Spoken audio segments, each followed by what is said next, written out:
ये इस वक्त इमरान खान साहब की जो सिस्टर है हलीमा साहिबा पहुंच चुकी हैं। कि आज समाज से मायूसी हुई है या उम्मीद है अभी कि जमानत मिलेगी? असल में एक चीज़ में समझ आई है कि जो राना सनाउल्लाह ने केस किया था ये उन्होंने डोनाल्ड ल्यू के लिए किया है।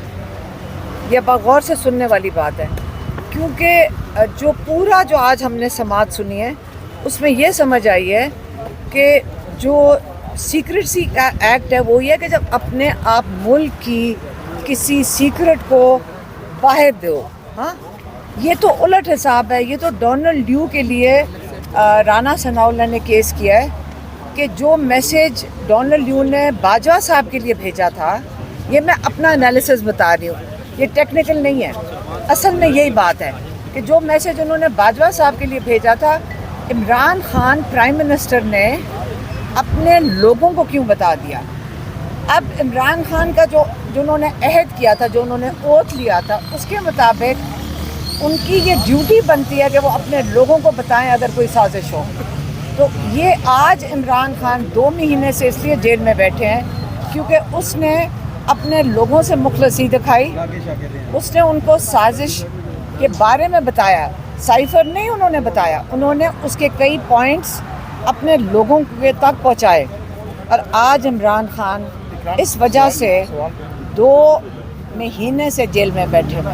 मैम एक सवाल ले लीजिए, आपके बारे में और बुशरा बीबी साहिबा के बारे में इख्तलाफात की खबरें काफ़ी दिनों से गर्दिश कर रही थी। आज हमने देखा कि अदालत में आप उनके कान में सरगोशियाँ हो रही थी, बड़े अच्छे माहौल में गुफ्तगू कर रहे थे, तो क्या मैसेज दे रहे थे और क्या मैसेज दिया गया? नहीं, मैसेज हम नहीं दे रहे थे। पहले आप ये बता दें, जो बाहर मैसेजिंग कर रहे हैं वो कौन है? जो कहते हैं कि इमरान खान कमज़ोर हो गया, इमरान खान बस अब गया, यही कह रहे हैं ना। और देखें, हमारा ना ये हमारी तरबियत है ना हम इस तरह चीज़ें करते हैं, लेकिन उसका ये नहीं मतलब कि हमें आके टीवियों पे आके सफाइयाँ दे। खबरें गर्दिश कर रही कि नवाज शरीफ इस वजह से वापस आ रहे कि वो वज़ीर आज़म बनने जा रहे, तो सर क्या इस एक्ट का इतलाक़ तो माजी के ऊपर भी नहीं होगा? तो क्या वो वाकई अब बन सकते हैं? सर इस हवाले से कानून क्या कहता है? नहीं, अब वो वापस जाएंगे वहाँ से।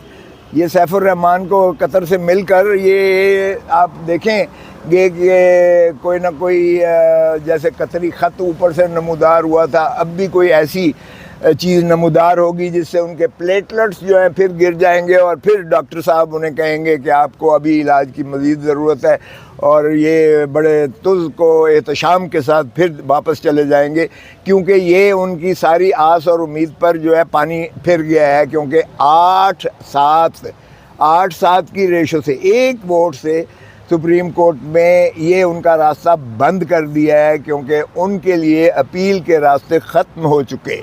इसलिए इस जो कल का फ़ैसला आया है उसमें बाकी चीज़ें तो अपनी जगह पर, लेकिन जो उनको फ़ायदा मिलना था कि अपील का हक़ उनके लिए खुल जाना था वो, और उनका तरीन साहब का जो अपील का हक़ खुलना था वो ख़त्म हो गया। क्योंकि इसका इतलाक़ आइंदा से होगा, इस शिक का, इसका इतलाक़ उन मुकदमात से नहीं होगा जो पहले फ़ैसला हो चुके। जो मोहतरम नवाज़ शरीफ साहब ये समझ के आ रहे थे कि माशाअल्लाह ये फ़ैसला तो होना ही होना है हमारे हक़ में, वो उनकी आस और उम्मीद पर पानी फिर गया है। और वो देखें कि भाई सैफुर रहमान को मिलकर और सैर सपाटा करके वापस चले जाएंगे। सर आपको कितना फ़ायदा होगा? तारड़ साहब ने कहा है कि नवाज शरीफ की नाअहली जो है वो इलेक्शन एक्ट में तरमीम के ज़रिए ख़त्म हो चुकी है पहले ही। एक तो इस पर रोशनी डालिएगा, दूसरा ये बताइएगा इमरान खान साहब की जो 2 दरख्वास्तों में ज़मानत है बड़े अरसे से ख़त्म हो चुकी थी और 10 अगस्त के बाद अभी तक अप्लाई नहीं की गई थी, इसके पीछे क्या हिकमत अमली थी? नहीं, अगर साइफर में मिल जाती है तो इसमें तो आज ही गिरफ्तारी हो जाएगी। अच्छा, वो आपकी बात अपनी जगह पे रहे, वो असल में फैबन रह गया, चूँकि सलमान सफदर साहब अगलबन ये नैब के केसेस नहीं कर रहे थे तो उन्होंने बाकी केसेस में कर दिया। ये 2 केसेस जो है उसमें से ओमिट हो गए, ये इंशाल्लाह हो जाएगा, ऐसा कोई बात नहीं। जो दूसरी बात आपने की वो मेरे शागिर्द की बातें, तो यार मुझे ना आप समझाओ कि शागिर्द आपके ने ये कह दिया। अब आपके शागिर्द हैं तो क्या करें? अच्छा चले, वो सर आंखों पर वो माशाल्लाह बहुत लायक हैं, काबिल हैं, मैं ये नहीं उनका कोई अंडरमाइन नहीं कर रहा। देखें, ये जो कहना कि जी इलेक्शन एक्ट में चूँकि अब तयन कर दी गई है 5 साल सज़ा, 5 साल नाअहली मुतय्यन कर दी गई है, तो इसका तो सुप्रीम कोर्ट फैसला कर गया कि ये इसका रिट्रोस्पेक्टिव इफ़ेक्ट नहीं होगा, इसका पुराने मुकदमात पर, पुराने वाक़यात पर, पुराने हालात पर या पुराना जो बीत चुका उस पर इतलाक़ नहीं होगा। सो ये सुप्रीम कोर्ट इसकी वजाहत कर चुकी है, इसका उनको फिर भी नवाज़ शरीफ साहब को फ़ायदा नहीं होगा, दूसरों को तो शायद फ़ायदा हो, उनको फ़ायदा नहीं होगा।